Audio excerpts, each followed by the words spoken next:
Hello everybody and welcome to a new episode of Port Mythica. Yes, it's back, finally. I've got new parts in my PC, it's running smoothly, max graphics, yummy.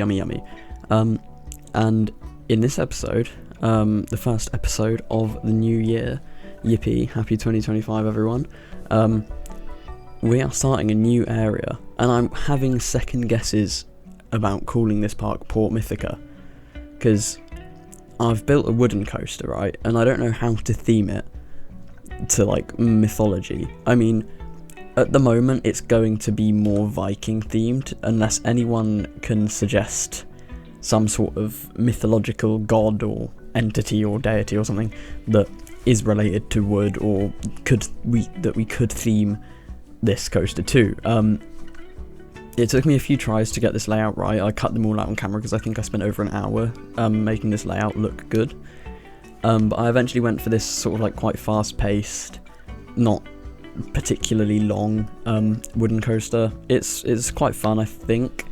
It looks like it's got decent pacing throughout, mainly focused on just quick pops of airtime and stuff. And I've also done my first proper go at like fully customizing a train, and accidentally made a W on the front.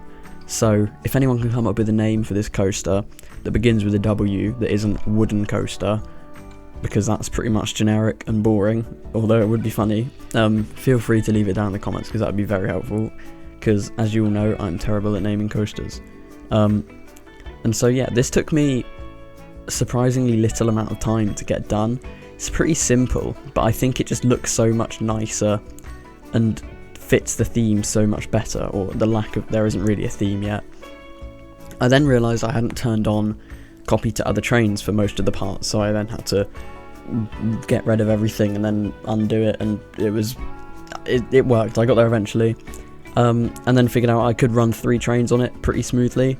I had to put a box section on the double up, or whatever it is, I can't remember if it was double up or double down, and for some reason the supports didn't spawn there, so I'm going to have to put some supports there, and also on some of the turns.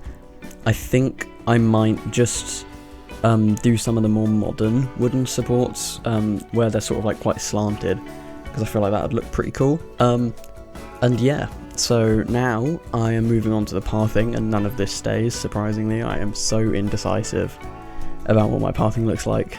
So there you go, it's gone again. I think I just stick with this kidney bean shape again. I do love a good kidney bean shaped plaza. And then I go and connect it up to the main path here. I use 2 paths to connect it up actually, just so that guests don't get funneled into one path that gets really busy and stuff. And then I realised I'd forgotten a load of fencing from everywhere in the park pretty much. And I had this little patch of green space, and I was like, what am I going to put here?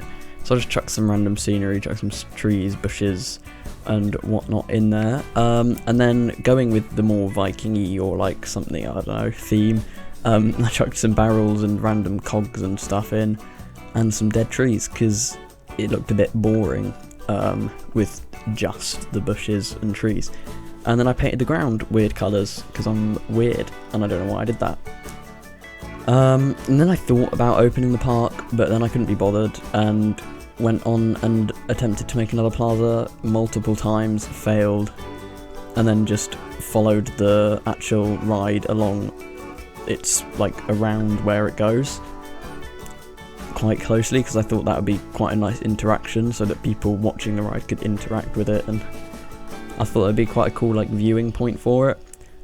When I placed this coaster actually as well, I looked to the entrance to see what would fit nicely there, and then what it would look like on the sightline, and from the way it was when I first built it, it looked rubbish. You could literally just see the drop, and that was like the lift hill, and then the turn, and that was pretty much it. So when I turned it like 180 degrees, you could actually see the track flowing along the side of it, and I thought that looked pretty cool, just sitting there on the sightline. And now with the queue, again, I'm trying to make as good cattle pen as I can. It goes a bit wonky, but like, I'm going to try and embrace that in the theme of like it being more of like a rustic area, made by actual people, and like for in Viking times or whatever. So it's not the neatest, there are definitely some lumpy bits, but I like it overall. And then yeah, I pretty much just build the exit of the ride. I think after that I move on to the station. It's been a pretty short episode, not much has really happened, apart from a whole coaster being built. But yeah, basically, I think this recording that you're watching now that's been time-lapsed was about an hour, but I think the total recording of me building and rebuilding loads of different coasters and different coaster types was probably 2.5 to 3 hours. And I just lost inspiration after I'd finished building this, so I just stopped. And about losing inspiration, I have been losing a lot of inspiration with Planet Coaster in general at the moment, and so I was thinking of starting sim racing on my channel, because that is another one of my big hobbies. I do enjoy a bit of sim racing, but I do need to get a new mic and stuff, because this one picks up everything and it'll be really terrible. So if you would like to see sim racing on the channel, please let me know. But yeah, that's the end of the episode. The station is very simple, boring. I will see you all in the next episode. Goodbye.